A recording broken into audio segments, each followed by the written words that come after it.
Hello my dear friends, this is Preeti Rao and you're welcome back to my channel Commerce Net Express. My dear friends, आज का session काफी important रहेगा क्योंकि हम जो 2018 में पेपर हुआ था पीजीटी का उसका आज हम सोल्यूशन करेंगे। ये आपका है एसएसबी बोर्ड का मतलब स्टाफ सिलेक्शन बोर्ड है, उसका पेपर है और ये पीजीटी लेवल का पेपर है। बहुत अच्छे क्वेश्चन है, बहुत अच्छी टर्म्स हैं जो ऑलमोस्ट आप लोग नहीं गो थ्रू होते, उसके अंदर वो भी इंक्लूड हो रही है। तो ये आपके लिए काफी हेल्पफुल रहेगा अगर आप भी किसी भी टीचिंग एग्जाम की तैयारी कर रहे हैं। तो मेरे फ्रेंड्स, बिना किसी देरी के इस सेशन को स्टार्ट करते हैं। Let's get started.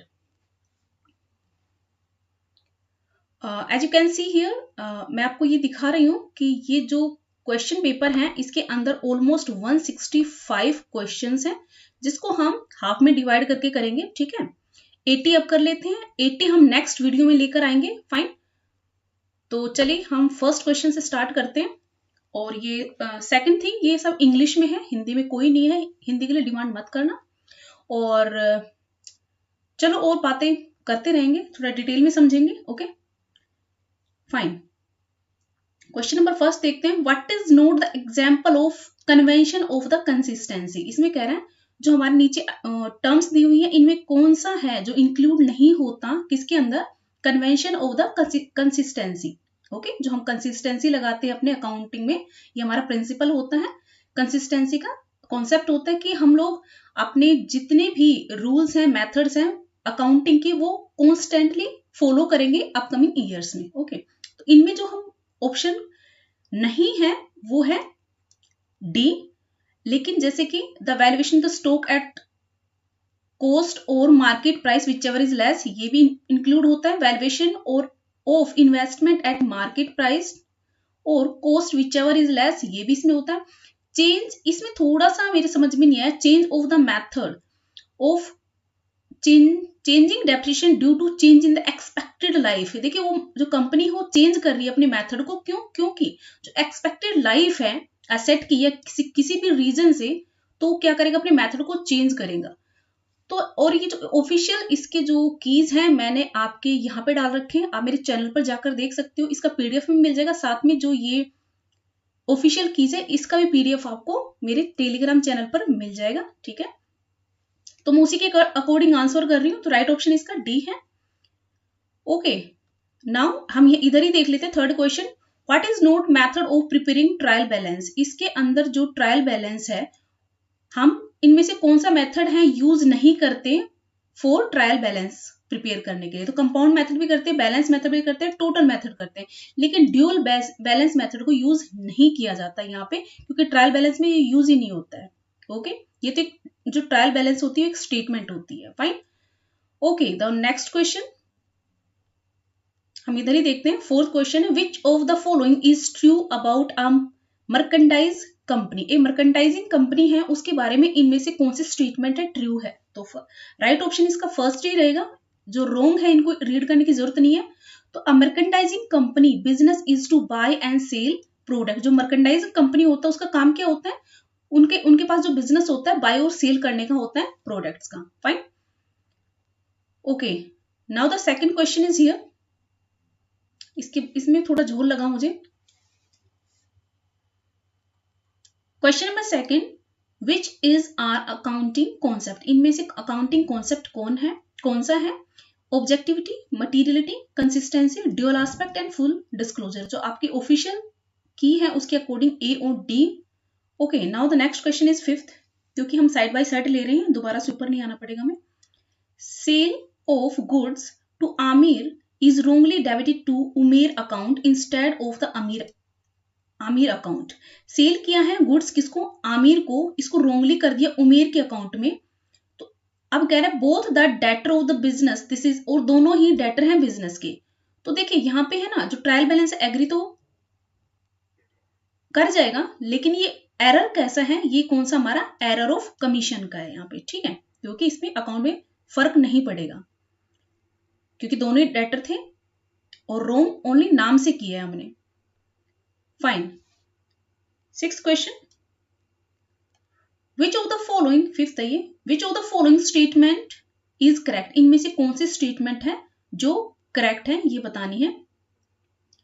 तो राइट ऑप्शन इसका क्या होगा, lower the debit to the equity ratio lower the financial risk of a firm. अगर एक फर्म है, अगर डेब्ट और इक्विटी का रेशियो है, मींस अगर वो डेब्ट कम लेती है तो उनका फाइनेंशियल रिस्क क्या रहेगा, कम रहेगा। और ये बिल्कुल सत्य वचन है आपका कि जो हमारा फाइनेंशियल रिस्क है तो क्या रहेगा हमारा, डेबिट, अगर डेब्ट हम कम लेते हैं बाहर से तो डेफिनेटली फाइनेंशियल रिस्क एक फर्म के लिए कम रहेगा। Question number 8, which of the following opinions state that the financial statement do not present fairly the financial position results of the operations etc in the conformity with the gap। जो हमारे general accounting principle होते हैं, generally जो accepted होते हैं, अगर वो state करते हैं कि जो हमारे फाइनेंशियल स्टेटमेंट वो फेयरली नहीं है तो वो किस तरह का आपका ओपिनियन रहेगा, तो कौन सा रहेगा, एडवर्स ओपिनियन रहेगा। ठीक है, okay. Now the next question is 9th here, which ratio explains that how much portion of earning is distributed in the form of dividend। जो हम डिविडेंड पे करते हैं अपनी अर्निंग में से, उसको, उस रेशियो को क्या कहते हैं, एज ए डिविडेंड के रूप में जब डिस्ट्रीब्यूट करते हैं तो उस अर्निंग को कैसे निकालते हैं, उसका कैलकुलेशन फॉर्मूला क्या होता है, वो होता है पे आउट रेशियो। मतलब पे आउट रेशियो का मतलब है कि जब आपका डिविडेंड पर शेयर है, dividend per share upon earning per share, earning ये आउटस्टैंडिंग शेयर मेथड है, अर्निंग पर, इसको ईपीएस भी लिख सकते हैं, earning per share into 100। Okay, या फिर हम ऐसे कह सकते हैं इसमें total dividends upon net income, total dividend upon net income जो हमारी होती है इनटू 100। अगर हम इसको अर्निंग मेथड से निकालते पे आउट रेशियो तो ये हमारा क्या रहेगा, पे आउट रेशियो का फॉर्मूला रहेगा। Fine. Question number 7 here, office supplies are purchased on account. जो हमारे ऑफिस सप्लाईज हैं परचेज किए ऑन अकाउंट पर, the company uses perpetual inventory system, what is the correct journal entry for this purchase office supplies. Office supplies हैं वो purchase की है किसी कंपनी ने, तो उस और किस पर, अकाउंट में की है, मतलब क्रेडिट पे की है, तो उसके लिए हमारी जो जनरल एंट्री है वो क्या रहेगी, तो राइट ऑप्शन इसका क्या रहेगा, ऑफिस सप्लाईज डेबिट करेंगे टू अकाउंट पेबल क्रेडिट करेंगे। Fine, okay. 10 question, the liability assertion दिया है इसके अंदर, the liability of a shareholder in a private company is limited to the amount. क्या जो हमारी एक प्राइवेट कंपनी, लिमिटेड कंपनी है, उसके अंदर जो लायबिलिटी होती है क्या अमाउंट तक, एक स्पेसिफिक अमाउंट तक ही लिमिटेड रहती है। रीजन दे रखा है, the number of the shareholder of a private limited company is limited to 50। ये हमने पढ़ा हुआ है कि जो प्राइवेट कंपनी होती है उसके जो शेयर होल्डर की लिमिटेशन कितनी है, 50 तक है, तो ये तो बिल्कुल करेक्ट है। लेकिन जो उन्होंने अनपेड है उसी अमाउंट तक वो क्या रहते हैं, लाइबल होते हैं। ठीक है, तो राइट ऑप्शन इसका क्या रहेगा, डी रहेगा कि जो हमारा आर है वो ट्रू है एंड ए है वो फॉल्स है। Question number 11, the legal process of formation of a company is called. जो हमारा लीगल फॉर्मेशन होता है किसी कंपनी का, फॉर्म करते हैं कंपनी को, तो उसका लीगल फॉर्मेशन क्या कहलाता है, उसको कहते हैं इनकॉर्पोरेशन। ओके, उसके बाद हम कमेंसमेंट करते हैं बिजनेस का। 12 question, a person who is appointed to conduct the proceeding of the winding up is called. जब एक कंपनी का वाइंडिंग अप किया जाता है, जब उसको बंद किया जाता है, तो एक प्रोसेस होता है जिसके अकॉर्डिंग हम उसको बंद किया जाता है, तो उसके लिए किसी को अपॉइंट किया जाता है, उसका नाम क्या है। बहुत ही लड्डू क्वेश्चन था, जो है लिक्विडेटर। एक लिक्विडेटर को, लिक्विडेटर है उसको अपॉइंट किया जाता है लिक्विडेशन के लिए। Okay, question number 13, when one or more existing companies go into liquidation and some existing company buys the business, it is known as। जब एक या फिर कोई दो कंपनी है वो क्या होती है, लिक्विड होती है, मतलब वो वाइंड अप हो जाती है, और जो थर्ड कंपनी है एग्जिस्टिंग में है वो उनको बाय कर लेती है उसके बिजनेस को, तो उसको क्या कहते हैं, उसको कहते हैं एब्जॉर्प्शन। ओके,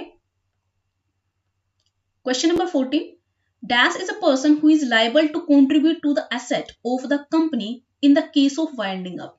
इनमें से कौन सा, जो नीचे ऑप्शन दिए उनमें से कौन सा लायबल होगा कंट्रीब्यूट करने के लिए एसेट के अंदर, जब किसी कंपनी को हम क्या कर रहे हैं, वाइंड अप कर रहे हैं, तो क्या वो लिक्विडेटर होगा, लिक्विडेटर क्यों करेगा, या फिर तो ऊपर चलते हैं हम लोग, वेंडर होगा। ओ ज्यादा ही आ गए, वेंडर होगा, सब्सिडरी होगा या कॉन्ट्रीब्यूटरी। नाम से पता चल रहा है जो कॉन्ट्रीब्यूटरी होगा वो उसके अंदर कॉन्ट्रीब्यूट करेगा। Fine. 15 question, if the gross profit, एक ग्रोस प्रॉफिट दे रखा है 5000 का, नेट प्रॉफिट है 25% किसका, इसका। ग्रोस प्रॉफिट का 25% क्या है, नेट प्रॉफिट है, और हमें एक्सपेंसेस बताने हैं। तो इसके लिए हम क्या करेंगे, ग्रोस प्रॉफिट में से नेट प्रॉफिट अगर हम लेस कर देते तो हमारे पास एक्सपेंसेस बच जाते हैं। तो 5000 का हम 25% निकालेंगे तो क्या रहेगा, 5% का नहीं, 5000 का 25% निकालेंगे तो हमारे पास आएगा 1250, है ना। अगर इसको इसमें से हम लेस कर देते हैं, 5000 को इसमें से डिडक्ट कर देते हैं तो हमारे पास क्या बच जाएंगे, एक्सपेंसेस बच जाएंगे जो होंगे 3750।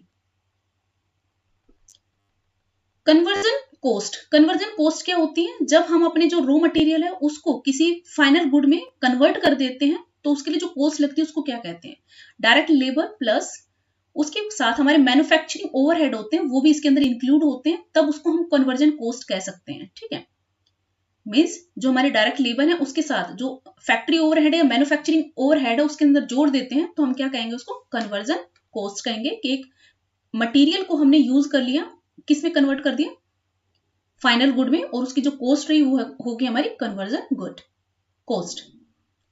Okay, now 17, on a multiple step income statement the excess of net sales over the cost of merchandise sold is called।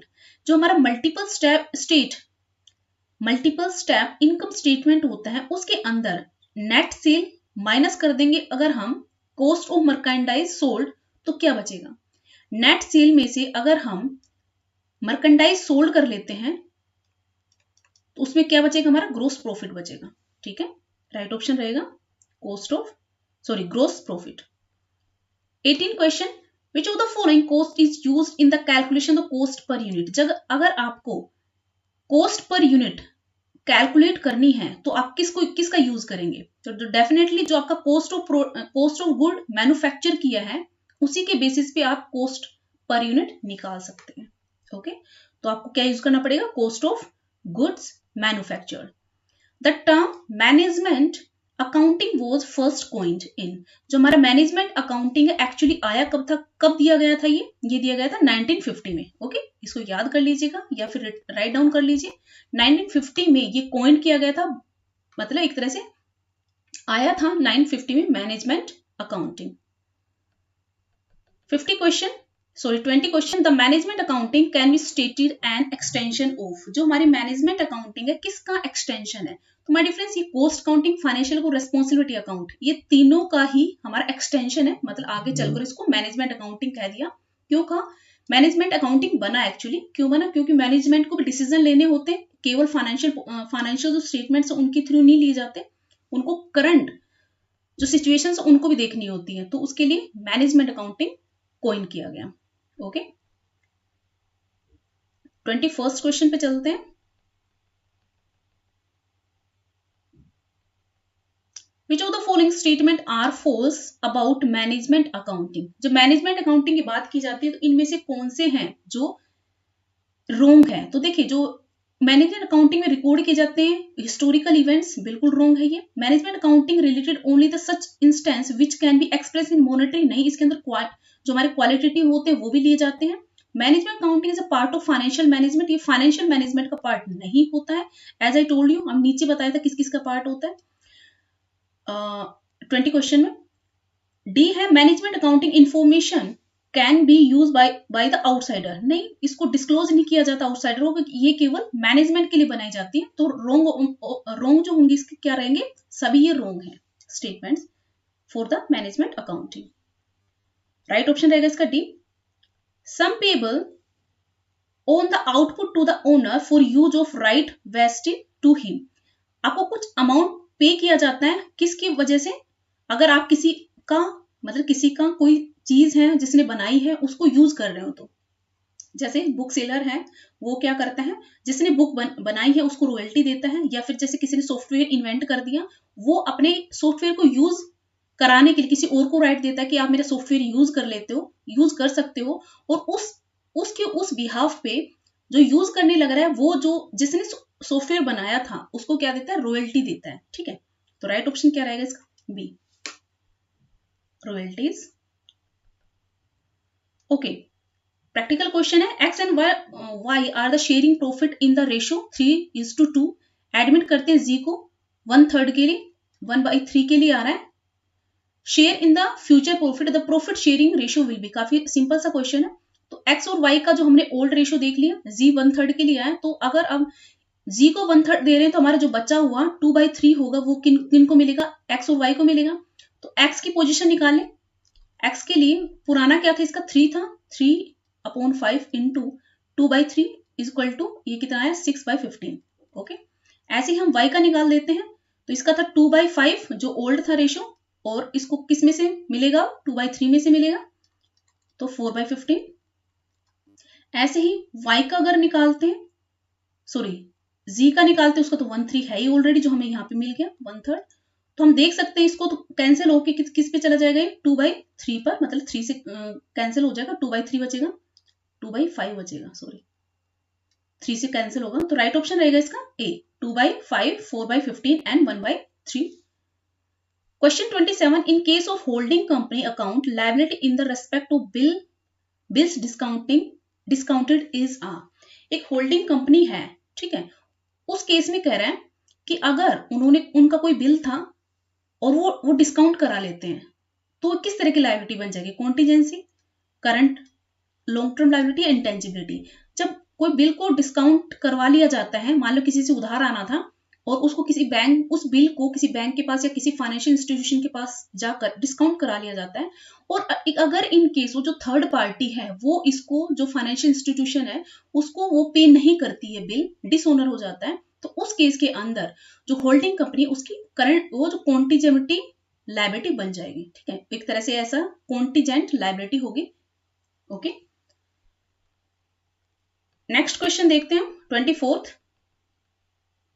Contract costing is a method of costing and is categorised as, जो हमारी contract costing होती है वो कैसा method है costing का, वो specific order costing method है, क्योंकि जो कॉन्ट्रैक्ट मिलता है किसी भी चीज का वो स्पेसिफिक होता है, ठीक है, चाहे डैम बनाने का या बिल्डिंग बनाने का, कोई घर बनाने का, कोई भी ऐसा में कॉन्ट्रैक्ट, रोड बनाने का, तो ये स्पेसिफिक ऑर्डर कॉस्टिंग होते हैं, मेथड इसमें यूज किया जाता है। 28, अपॉर्चुनिटी कॉस्ट हेल्प्स इन, जो हमारी अपॉर्चुनिटी कॉस्ट है उसको वो किस में हेल्प करती है, तो डिसीजन लेने में हेल्प करती है, कि आपके पास 2 से 3 वो थे, ऑल्टरनेट्स थे, उसके अंदर मैनेजर कौन सा सिलेक्ट करता है, और जो 2 फोरगोन कर दिए उनके बेसिस पे यू हमारी क्या बनती है, अपॉर्चुनिटी कॉस्ट बनती है। तो मैनेजर डिसीजन किस पे लिए जाते हैं, अपॉर्चुनिटी कॉस्ट पर लिए जाते हैं, मतलब हेल्प करती है, अपॉर्चुनिटी कॉस्ट हेल्प करती है मैनेजर डिसीजन में। Window dressing is associated with, जो हमारी विंडो ड्रेसिंग होती है किससे एसोसिएटेड होती है, तो माय डिफरेंस, जो हमारी कंपनीज होती हैं वो क्या करती है, शॉर्ट टर्म के लिए अपनी जो फाइनेंशियल स्टेटमेंट उनकी विंडो ड्रेसिंग कर देती है, क्यों, क्योंकि उनको लुभाना होता है इन्वेस्टर्स को या फिर कंज्यूमर्स को, उसके लिए जो स्टेटमेंट्स है वो क्या बना देती है, अपीलिंग बना देती है। तो किस पर बेस्ड होती है, करंट रेशियो पर होती है। ओके, और current means associate, current ratio से क्यों होती है, क्योंकि जो इन्वेस्टर्स होते हैं या जो क्रेडिटर्स होते हैं वो किसी भी बिजनेस का फाइनेंशियल पोजीशन जानना होता है, करंट में कि सोल्वेंसी क्या है उसकी, तो उसका करंट रेशियो निकाल लेते हैं वो लोग, current asset upon current liability से, वो हेल्प से ये देख लेते हैं कहीं कंपनी ने कोई अपनी विंडो ड्रेसिंग तो नहीं कर रखी है। Okay, 29, the process of managing the sales ledger of a client a financial service company is, एक ऐसा प्रोसेस जिसके अंदर सेल को मैनेजमेंट किया, अपने क्लाइंट की सेल लेजर को क्या किया जाता है, मैनेज किया जाता है, ये कौन सी फाइनेंशियल सर्विस होती है कंपनी की, तो वो इसको बोलते हैं फैक्टरिंग। जो फैक्टरिंग सर्विस है वो क्या करती है, अपनी क्लाइंट, जो अपनी कंपनी है, जो अपना क्लाइंट है, मान एक कंपनी है, उसने जो उधार पे सामान दे रखा है उनको निकलवाने के लिए, उनको कलेक्ट करने के लिए, मींस डेब्ट को कलेक्ट करने का काम कौन करता है, फैक्टरिंग करती है। ये भी एक तरह से कंपनी होती है, फैक्टर होता है। Okay, just hold on. Okay, 26, clear profit is concept applicable to, clear profit का मतलब है, ये क्लियर प्रॉफिट कॉन्सेप्ट का मतलब हुआ, क्लियर प्रॉफिट मतलब आप अपनी इनकम में से जो भी आपके पास इनकम आए उसके अंदर जितने भी, हम ऐसा ही तो करते हैं, जितनी हमारी एक केवल रेवेन्यू हमारी इनकम नहीं होती, जितनी हमारी इनकम आती है उसके अंदर अगर हम एक्सपेंसेस नहीं निकालेंगे तो हमारा क्लियर प्रॉफिट कैसे दिखाई देगा, तो ये किसमें एप्लीकेबल होती है, पब्लिक यूटिलिटी कंपनीज के अंदर। ओके, मीन्स इनकम में से जितने भी एक्सपेंसेस है उनको लेस कर देते हैं, तब हमारे पास एक्चुअली प्रॉफिट बचता है। 30 वेरिएंस फ्रॉम द स्टैंडर्ड में बी रिजल्ट ऑफ, अगर आपके स्टैंडर्ड में कोई वेरिएंस आता है तो क्या रीजन होता है उसके पीछे? Change in the volume, change in the efficiency, change in the management, या फिर नीदर वॉल्यूम नॉर एफिशिएंसी। तो होता है एक्चुअली चेंज इन वॉल्यूम से आपके वेरिएशन आ जाता है स्टैंडर्ड में। वैल्यू इंजीनियरिंग स्ट्रेस अपॉन, जो हमारी वैल्यू इंजीनियरिंग है किस पर स्ट्रेस करती है? माय डियर फ्रेंड्स, वो करती है मेथड स्टडी के ऊपर। 35 N acceptance with variation is nothing but, जो वेरिएशन आता है एक्सेप्टेंस के अंदर वो क्या होता है? एक्चुअली काउंटर ऑफर होता है, स्पेसिफिक ऑफर होता है, पब्लिक ऑफर होता है, प्राइवेट ऑफर होता है। वो हमारा होता है काउंटर ऑफर, मतलब जो दो पार्टीज थी उन्होंने कोई एग्रीमेंट किया था पहले, लेकिन अभी उनके बीच में जो हुआ है एक्चुअली फाइनली उनका एग्रीमेंट हुआ नहीं है, तो वो क्या करते हैं? नेगोशिएशन करते हैं। अगर बीच बीच में, जैसे कई बार ऐसा होता है 2 से 3 बार मीटिंग होती है, 3 से 4 बार होती है, फाइनली क्या करते हैं? पहले एक ऑफर दिया, फिर दूसरा ऑफर दिया, फिर तीसरा ऑफर दिया, फिर उनके बाद लास्ट में एग्रीमेंट होता है। तो जो पहले वाले थे वो क्या हो जाते हैं? रिजेक्ट हो जाते हैं, जितने भी ऑफर दिए थे, क्योंकि अब उनके बीच में न्यू एग्रीमेंट हो गया। तो उसको क्या कहते हैं? काउंटर ऑफर, कि जो प्रायर था एग्रीमेंट वो रिजेक्ट हो गया और अब नया बन गया।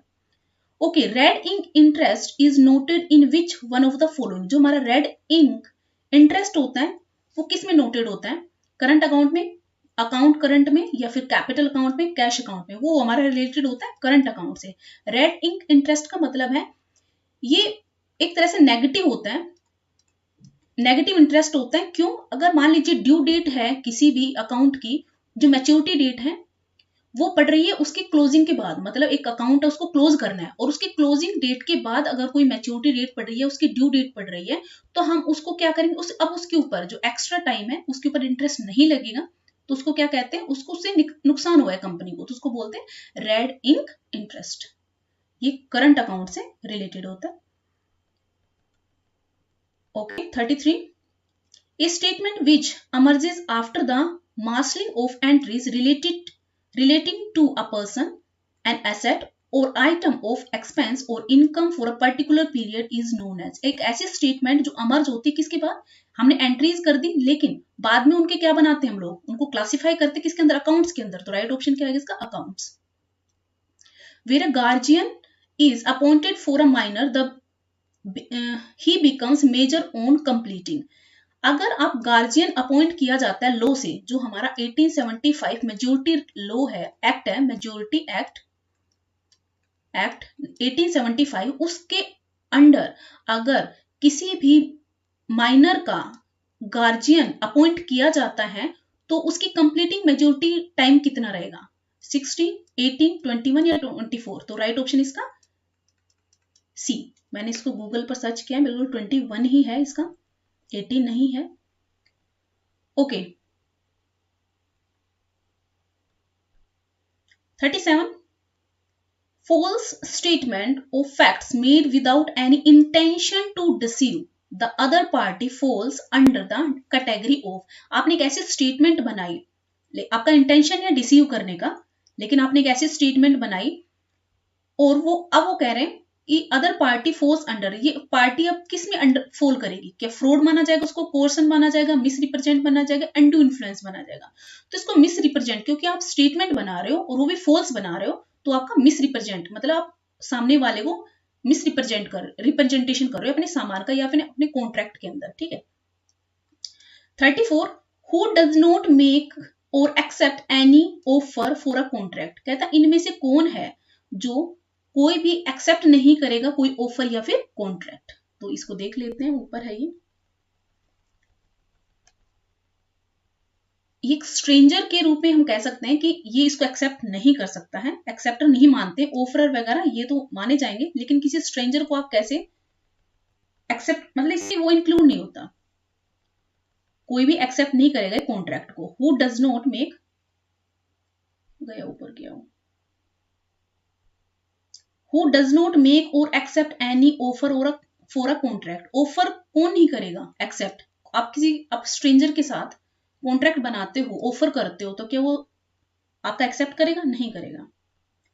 Okay, now 38 an illegal agreement is void, जो हमारे इलीगल एग्रीमेंट होते हैं वो क्या होते हैं, वॉइड होते हैं। However a collateral transaction of an illegal agreement, अब वो कोलेटरल ट्रांजैक्शन हुआ है इलीगल एग्रीमेंट का, तो वो किसके अंदर लाई करेगा, वो करेगा voidable contract. Okay, which of the following is not an implied condition in a contract sale, जब कॉन्ट्रैक्ट ऑफ सेल बनाया जाता है उसके अंदर इम्प्लाइड कंडीशन कौन सी नहीं है, तो कंडीशन एज अ टाइटल, बिल्कुल टाइटल उसको मिल जाता है, कंडीशन की मतलब टाइटल मिल जाता है जिसके पास गया हो सामान।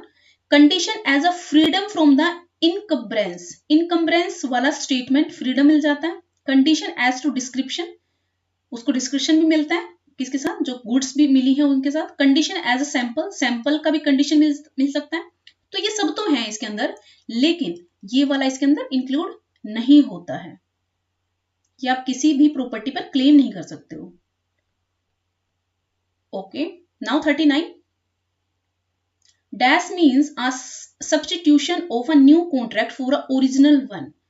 सब्स्टिट्यूट, ओरिजिनल वन का substitute contract, a new contract for the original one, जो न्यू कॉन्ट्रैक्ट बनाया जाता है एक तरह सब्स्टिट्यूट होता है वो, ठीक है, तो उसको क्या कहेंगे, नाम से ही पता चला उसको नोवेशन बोलेंगे। ठीक, 43, a banking partnership business can be है, जो हमारी बैंकिंग के अंदर जो पार्टनरशिप होते हैं उसके अंदर कितने पार्टनर्स हो सकते हैं, तो कह रहे हैं मैक्सिमम 10 हो सकते हैं। राइट ऑप्शन इसका 10 है, ये इंपोर्टेंट, आई होप आप लोगों को पता होगा। ओके, और जो प्राइवेट कंपनी होती है उनके बीच में आज का जो 2013 की बताएं तो 2013 के अकॉर्डिंग 2 मिनिमम हो सकते हैं पार्टनर्स और 200 मैक्सिमम हो सकते हैं।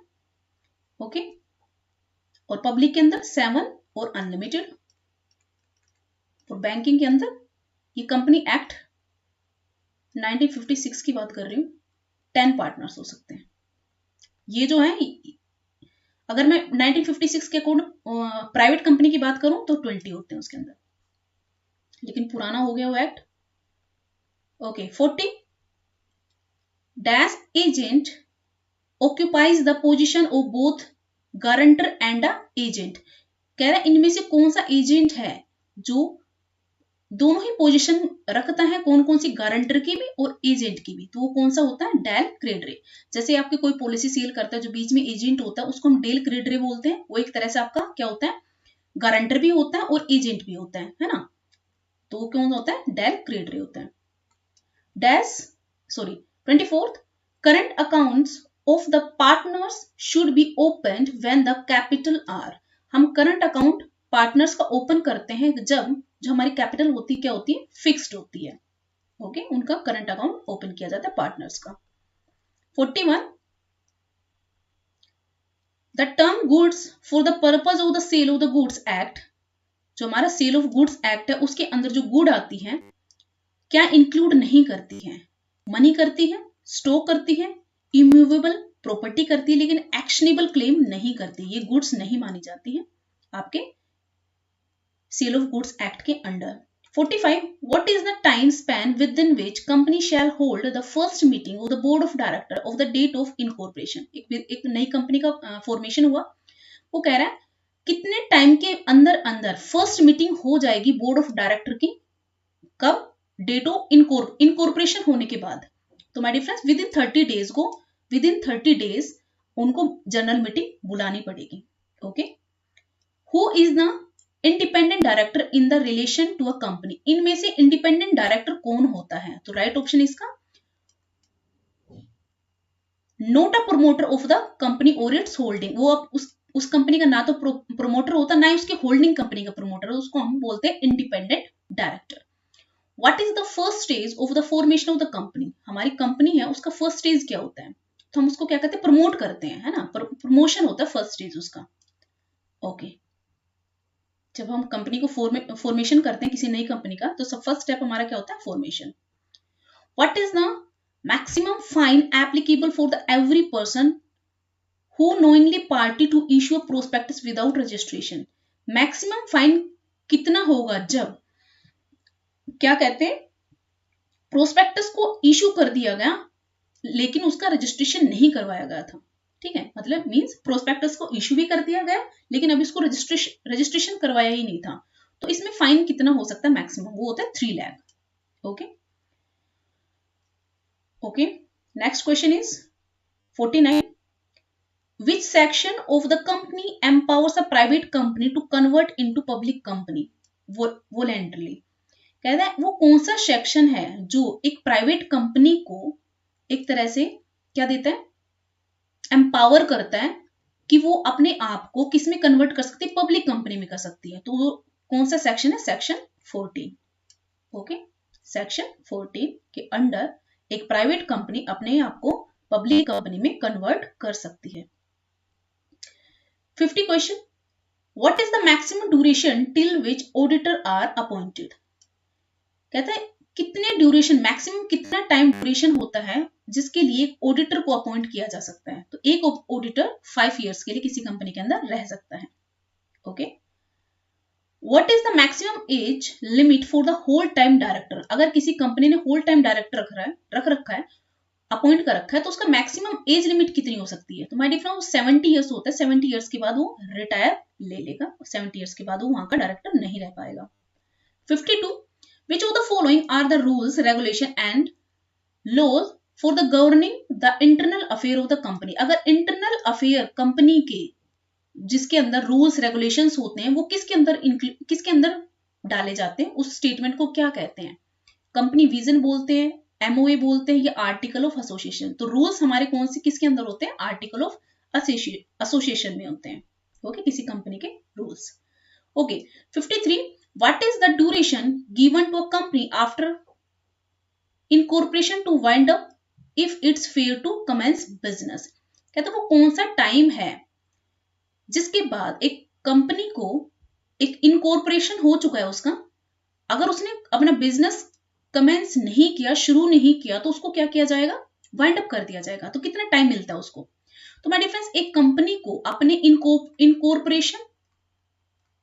इनकॉर्पोरेशन होने के बाद एटलीस्ट 1 साल का टाइम मिलता है कि उसको अपने रजिस्ट्रेशन तो हो चुका उसका, अब उसको अपना बिजनेस स्टार्ट करना है, इनकॉर्पोरेशन मिल चुका है उसको, तो विद इन ईयर उसको अपना बिजनेस स्टार्ट करना पड़ेगा. अदरवाइज उसको कंपनी को क्या कर दिया जाएगा? वाइंड अप कर दिया जाएगा. Okay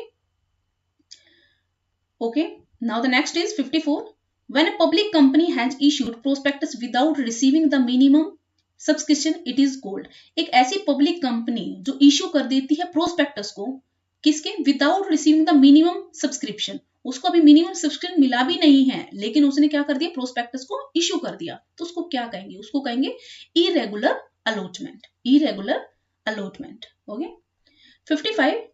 the minutes of the shareholders meeting are to kept at desk office of the company and must be open to inspection. एक कंपनी के अंदर क्या हुई? मीटिंग हुई और उसके मिनट्स को, जो शेयर होल्डर्स के बीच में जो मिनट्स थी, उस मिनट्स को किसके अंदर, कहां पे रखा जाता है, ये पूछा है. क्योंकि उसको बाद में उसके अंदर इंस्पेक्शन होती है, तो उसको आफ्टर मीटिंग उस मिनट्स की जो स्टेटमेंट होती है उसको कहां रखते हैं? रजिस्टर्ड ऑफिस के अंदर रखते हैं. ठीक, जो मीटिंग के अंदर जो मीटिंग होती है उसके अंदर मिनट्स होते हैं. मिनट्स की एक फाइल बनाई जाती है कि भाई वहां लाइव कितने अटेंडीज थे, उन लोगों ने किस पर बात की, क्या एजेंडा था. ठीक है, तो ये किसमें? ये मिनट्स के अंदर इंक्लूड होते हैं और इसको बाद में आफ्टर मीटिंग इसको रजिस्टर्ड ऑफिस में रख दिया जाता है इंस्पेक्शन के लिए. अब amendments to NSDL by law require, जो एनएसडीएल है उसके अंदर क्या अगर अमेंडमेंट करनी है एनएसडीएल में तो कब की जा सकती है? तो माय डियर फ्रेंड्स, एक एनएसडीएल के अंदर कब की जा सकती है? जब उसके अमेंडमेंट, अगर एनएसडीएल के अंदर कोई भी अमेंडमेंट करनी है तो उसको अप्रूव करने की जरूरत होगी दोनों से, अपने बोर्ड ऑफ डायरेक्टर, जो एनएसडीएल के बोर्ड ऑफ डायरेक्टर उनके अंदर मीटिंग होगी, साथ में सीबीसी भी अप्रूवल मांगा जाएगा अगर कोई भी अमेंडमेंट करनी है, संशोधन करना है तो. Okay. 57. The delivery instruction slip DIS is to be submitted by the investor to his DP. Means इसमें कह रहा जो डिलीवरी इंस्ट्रक्शन स्लिप होती है सबमिट की जाती है किसको? डीपी को. किसके द्वारा? इन्वेस्टर के द्वारा. तो उसको क्या कहते हैं? तो माय डियर फ्रेंड्स, वो एक तरह से डुप्लीकेट होती है फॉर एक्स्ट्रा एक्नॉलेजमेंट. ओके, क्या होती है? एक तरह से डुप्लीकेट होती है ये. और ये जो हमारा डीपी है ये क्या होता है? यहाँ पर डिपोजिटरी पार्टिसिपेंट होता है. I think depository participant. जब ट्रांसफर कर दिए जाते शेयर एक एक डीमैट अकाउंट से दूसरे में, तब ये इसकी जरूरत पड़ती है, तब ये जो DIS है इसको सबमिट किया जाता है DP के पास। Okay, now the next question is, just hold on, 58, for a company assessing the capital market for the first time need to adhere। कह रहे कंपनी है जो फर्स्ट टाइम कैपिटल मार्केट में आ रही है तो उसको किस चीज का पालन करना होगा, उसके पास कोई रिस्ट्रिक्शन नहीं है, तो राइट ऑप्शन पे डायरेक्टली जंप करते हैं, उसको एलिजिबल होना पड़ेगा सेबी की रिक्वायरमेंट्स के अकॉर्डिंग, जो सेबी की जितनी भी गाइडलाइंस है उनके अकॉर्डिंग उसको क्या होना पड़ेगा, एलिजिबल होना पड़ेगा, इसी के बाद वो कैपिटल मार्केट में वो कंपनी एक्सेस कर सकती है। Okay, 59,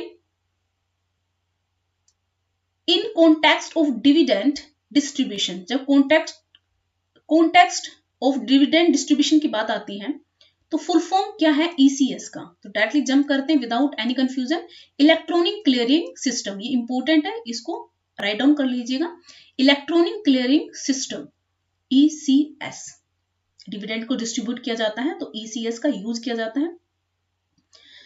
in the international security identification number, जो हमारी ISIN होता है, ये यूनिक कोड होता है, इसके अंदर ISIN के अंदर जो फर्स्ट 2 लेटर होते हैं वो क्या स्टैंड करते हैं, तो माय डियर फ्रेंड्स वो कंट्री का कोड बताते हैं। ओके, क्या बताते हैं, कंट्री का कोड बताते हैं ये। 51, to provide legal counter party guarantee eliminate the risk, एक ऐसा लीगल काउंटर होता है काउंटर पार्टी का जो गारंटी देता है किसके लिए, एलिमिनेट द रिस्क, रिस्क को एलिमिनेट करने का, डैश इज क्रिएटेड, उसके लिए उस रिस्क को एलिमिनेट करने के लिए क्या क्रिएट किया जाएगा, तो उसके लिए सेटलमेंट गारंटी फंड को क्रिएट किया जाता है, जिसकी वजह से रिस्क है वो हमारा क्या हो जाता है, एलिमिनेट हो जाता है।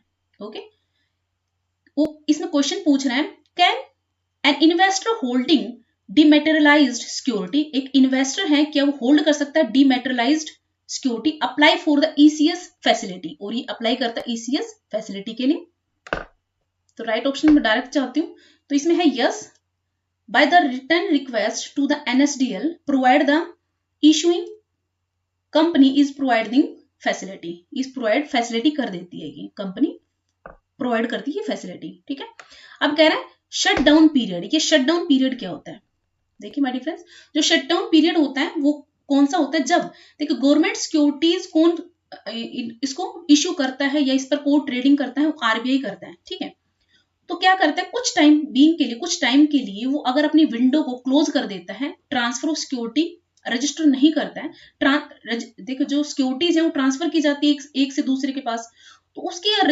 रजिस्ट्रेशन को अगर वो क्लोज कर देता है कुछ टाइम के लिए तो उसको बोलते हैं शट पीरियड। ठीक है, और ये RBI करता है गवर्नमेंट सिक्योरिटीज के लिए। Okay, it is the period applicable to government securities during which RBI will not register transfer of the securities। CB, the capital market regulator, जो हमारा CB है रेगुलेटर होता है कैपिटल मार्केट का, तो इसका राइट ऑप्शन है, ये जो CB है ये एक हमारा ऑटोनोमस बॉडी है जो सेटअप की गई थी under act of parliament. Fine. 66 question, the pay in and pay out dates for the settlement calendar is declared, जो पे इन और पे आउट डेट्स होती हैं वो क्या होती हैं, तो माय डियर फ्रेंड्स वो क्या होती हैं, रेस्पेक्टिव स्टॉक एक्सचेंज के पे इन और पे आउट होता है, क्योंकि इसके ऊपर जो ब्रोकर होता है अपने क्लाइंट के बिहाव पर क्या करता है, सेल करता है, प्रोसीडिंग करता है, तो ये उसकी होती है टर्म्स होती है पे इन एंड पे आउट, और रेस्पेक्टिव स्टॉक एक्सचेंज में होती है, वहीं के ब्रोकर करवाते हैं। Okay, 67, in graphical representation of LPP the bounded region is known as dash region, जो हमारा LPP है उसके अंदर जो बाउंडेड रीजन होता है उसको किस नाम से जाना जाता है। देखिए लीनियर प्रोग्रामिंग का ग्राफिकल मेथड होता है जो यूज किया जाता है अगर कोई प्रॉब्लम आ रही है उसको प्रॉब्लम को सोल्व करने के लिए। प्रॉब्लम कौन सी होती है कि उनको फाइंड करना होता है कि higher and lowest point interaction किसके बीच में, जो हमारी ऑब्जेक्टिव फंक्शन होते हैं उनके बीच में ऑब्जेक्टिव फंक्शन लाइन, और जो हमारी फिजिबल रीजन होता है, जो फिजिबल रीजन होता है उनके बीच के अंदर जो लोवेस्ट और हाईएस्ट पॉइंट है उनको फाइंड आउट करने के लिए। तो जो हमारा बाउंडेड रीजन होता है उसको वो रीजन कौन सा माना जाता है, उसको बोलते हैं feasible solution. Okay, feasible solution.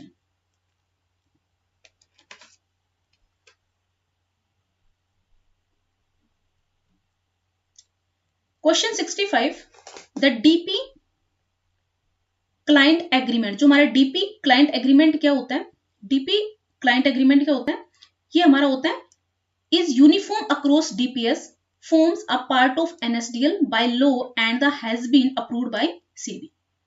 ये जो हमारे DSSB है, KVS है, NVS है, इसके अंदर NSDL के बारे में नहीं आता है, तो आप ये ना करेंगे तो इट इज ओके, ओके, क्योंकि ये जो हमारा SSB है इसके सिलेबस के अंदर ये इंक्लूड किया गया है, लेकिन हमारा जो HTET है या फिर DSSB है, KVS है, NVS है या RPS है, इसके अंदर ये सब्जेक्ट के अंदर नहीं है, ओके, PGT TGT में. 68, linear programming model which involves function allocation of limited investment is classified as. जो लीनियर प्रोग्रामिंग मॉडल होता है, ये बस्टिंग का मॉडल है, सबने पढ़ा होगा बस्टिंग के अंदर, LP model, linear programming model, ये अलोकेशन करता है फंड्स को, तो ये किसके अंदर इंक्लूड होता है, ये हमारा कैपिटल बस्टिंग मॉडल होता है, ठीक है.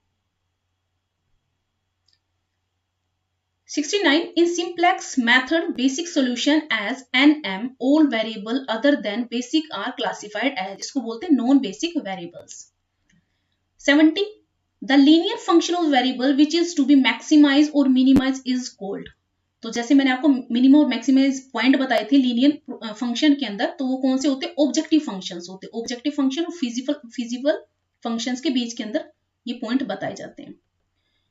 Okay, 71, A constraint in linear programming model restricts, तो ये क्या होते हैं, value of the decision variable, इसके अंदर रिस्ट्रिक्शन होती है. 72, जो लीनियर प्रोग्रामिंग है वो हमारे जो DSSB KVS NVS है इसके अंदर नहीं पूछी जाती है, उसके अंदर बेसिक होता है. लीनियर प्रोग्रामिंग में थोड़ा बहुत बेसिक पूछा जाता है क्योंकि बस्टिंग का मॉडल है ये, लेकिन ज्यादा डिटेल में इसके बारे में नहीं पूछा जाता. Okay, in the simple method for the solving of LPP number of the variable can be, तो कितने हो सकते हैं, 2 हो सकते हैं इसके अंदर. सिंप्लेक्स मेथड सोल्विंग LPP, कितने पॉइंट होते हैं इसके अंदर, वेरिएबल्स कितने होते हैं, 2 वेरिएबल्स होते हैं. Okay, 73, which of the following is not inventory, इनमें से इन्वेंटरी कौन सी नहीं है. अब आपके मतलब के आ गए क्वेश्चन, तो देखिए रॉ मटेरियल भी हमारा क्या इन्वेंटरी होता है, फिनिशिंग गुड भी होती है, कंज्यूमेबल टूल्स भी होते हैं, लेकिन मशीनरी एज ए इन्वेंटरी नहीं मानी, यहाँ पे इसको ओड वन कह सकते हैं. Okay, 74, the cost of insurance and taxes are include, जो कॉस्ट आती है किसके ऊपर, इंश्योरेंस पे और टैक्सेस पे, उसको किस में इंक्लूड करेंगे, तो माय डिफरेंस उसको हम करेंगे इन्वेंटरी कैरिंग कॉस्ट के अंदर. ओके, अगर कॉस्ट है हमारी इंश्योरेंस की और टैक्सेस की, उसको किस में इंक्लूड किया जाएगा, इन्वेंटरी कैरिंग कॉस्ट के अंदर. बफर स्टॉक, ये इंपॉर्टेंट है. बफर स्टॉक क्या होता है, लेवल ऑफ स्टॉक, जो लेवल स्टॉक के अंदर बफर स्टॉक किसे बोला जाता है, बहुत इंपॉर्टेंट, इसको आप राइट डाउन कर लीजिएगा. एक ऐसा मिनिमम स्टॉक लेवल, एक ऐसा मिनिमम स्टॉक जो पहले से कंपनी बना लेती है कि हमारा मिनिमम स्टॉक लेवल है, इसके बाद हमें क्या करना पड़ेगा, रीऑर्डर करना पड़ेगा, क्योंकि उनको जो ऑर्डर करेंगे उसको आने में तो टाइम लगेगा, ऐसा ना हो कि उनका जो प्रोडक्शन है वो डिस्टर्ब हो जाए, तो उसके लिए क्या करती है, मिनिमम स्टॉक लेवल को पहले से बना के रखती है कंपनी. तो कह रहे हैं minimum stock level below which actual stock should not fall, कि उसके नीचे जो फॉल है, स्टॉक का फॉल है, वो नहीं होना चाहिए, उसको बोलते हैं buffer stock. Okay, 76, the minimum stock level is calculated as, जो हमारा मिनिमम स्टॉक लेवल है उसको कैसे कैलकुलेट किया जाएगा, तो ये आपका कॉस्टिंग का आ गया अब यहाँ पर. तो राइट ऑप्शन इसका ये भी काफी इंपॉर्टेंट है, reorder level minus normal consumption, normal एक कंपनी प्रोडक्शन में यूज करती है, इनटू में नॉर्मल डिलीवरी, कि जो आपने रीऑर्डर किया उसको आने भी तो टाइम लगेगा, तो उसका नॉर्मल डिलीवरी टाइम के साथ मल्टीप्लाई करके उसको रीऑर्डर लेवल से माइनस कर देते हैं, तो आपका क्या आएगा, मिनिमम स्टॉक लेवल आ जाएगा. ओके, किसी कंपनी को अगर अपना प्रोडक्शन हाउस है उसको अपना मिनिमम स्टॉक लेवल निकालना है तो इस फॉर्मूले से निकाल सकते हैं. Okay, now the 77, the time period between placing an order, its receipt in stock is known as, ये भी important question है. टाइम पीरियड किसके बीच के अंदर, एक ऑर्डर आपने रखा, मतलब आपने कोई रॉ मटेरियल के लिए ऑर्डर किया, उसको आने में टाइम, मतलब रीऑर्डर किया आपने, यहाँ पे मतलब आपने 10 दिन पहले ऑर्डर किया और आज उसकी डिलीवरी हो, तो इस टाइम के बीच जो टाइम होता है, ऑर्डर करने का और रिसीट का टाइम जो होता है, इसके बीच में जो टाइम होता है इसको क्या कहते हैं? उसको बोलते हैं lead time. Okay. 78 average stock level can be calculated as, जो एवरेज स्टॉक लेवल है उसको कैसे कैलकुलेट कर सकते हैं? तो राइट ऑप्शन इसका फर्स्ट ही है, minimum stock plus 1/2 of the reorder level. ये भी इंपॉर्टेंट है, minimum stock plus half of the reorder level, ये एवरेज स्टॉक आ जाएगा आपका। Okay, now 79 ABC analysis is include in, जो एबीसी, ये एबीसी एनालिसिस हम कॉस्टिंग में यूज करते हैं इन्वेंट्री मैनेजमेंट के लिए, मटेरियल मैनेजमेंट के लिए करते हैं। ये एक टेक्निक होती है इन्वेंट्री कंट्रोल की। तो एबीसी एनालिसिस क्या इंक्लूड करती है? ये इन्वेंट्री कंट्रोल के लिए यूज किया जाता है, ठीक है। ये एक तरह से टूल होता है, टेक्निक होता है मटेरियल मैनेजमेंट के इन्वेंट्री कंट्रोल के लिए। मतलब इसमें हम अपने मटेरियल को 3 कैटेगरीज में डिवाइड कर देते, ए, बी और सी। मतलब ए होगा वो ज्यादा इंपॉर्टेंट होगा, इसको ज्यादा कंट्रोल किया जाएगा। बी उससे थोड़ा सा कम होगा, कम थोड़ा हल्का होगा, इस पे कम थोड़ा ध्यान दिया जाएगा। सी बहुत ही मिनिमल होगा, इस पर मिनिमल कंट्रोल होगा, बहुत ही कम, सबसे कम जो सी कैटेगरी के अंदर मटेरियल आएगा उसको कम ध्यान दिया जाएगा। हो सकता है वो चीप हो और आपके पास कंपनी के पास अमेंडमेंट हो, ज्यादा हो। और ए कैटेगरी में जो उनके पास महंगा भी हो और कम हो और बहुत वैल्यूएबल हो, उसको ए कैटेगरी में रखते हैं, उस पर ज्यादा कंट्रोल रखते हैं। 80 PERT analysis is based upon, जो हमारा पर्ट एनालिसिस होता है किसके ऊपर बेस्ड होता है? जो पर्ट है ये एक हमारी क्या होती है, प्रोजेक्ट कंट्रोल करने की टेक्निक होती है पर्ट, ठीक है। तो कह रहे हैं इसका ये किसके ऊपर बेस्ड होती है? तो पर्ट क्या होता है हमारा? Programme evaluation and review technique, इसका फुल फॉर्म होती है पर्ट की। तो किस पर बेस्ड होती है? तो इसमें सभी टाइम होते हैं, और क्योंकि इसमें टाइम पता ही नहीं होता, हम ऐसे प्रोजेक्ट पे काम कर रहे होते हैं जिसके बारे में हमें नहीं पता कि कम कंप्लीट होगा, तो उसके ऊपर वो पहले से चार्ट बनाया जाता है। जो मैनेजर्स होते हैं, जो उसके जो इंजीनियर्स होते हैं, ऑलरेडी क्या बनाते हैं, उस प्रोजेक्ट पे काम करने से पहले उसका चार्ट बना लेते हैं, पूरा फ्लो बना लेते हैं। तो ऑप्टिमिस्टिक टाइम भी होता है इसके अंदर, पेसिमिस्टिक भी होता है और मोस्ट लाइकली टाइम भी होता है। ओके, तो राइट ऑप्शन होगा ऑल ऑफ दीज। फाइन, ये भी पर्ट और जो हमारा क्रिटिकल पाथ मेथड है, ये दोनों इंपॉर्टेंट, ये हमेशा पूछे जाते हैं। अब है 81 queuing theory of, queuing theory is associated with, जो क्यूइंग थ्योरी होती है वो किससे एसोसिएटेड होती है? ये भी कॉस्ट अकाउंटिंग का है, और मैंने कॉस्ट अकाउंटिंग की सीरीज में ये करवा रखा है क्यूइंग थ्योरी।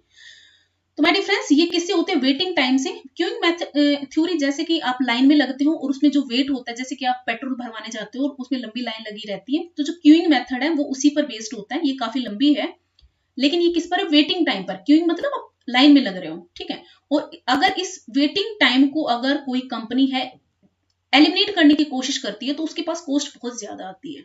ओके, तो वही मेथड है क्यूइंग थ्योरी।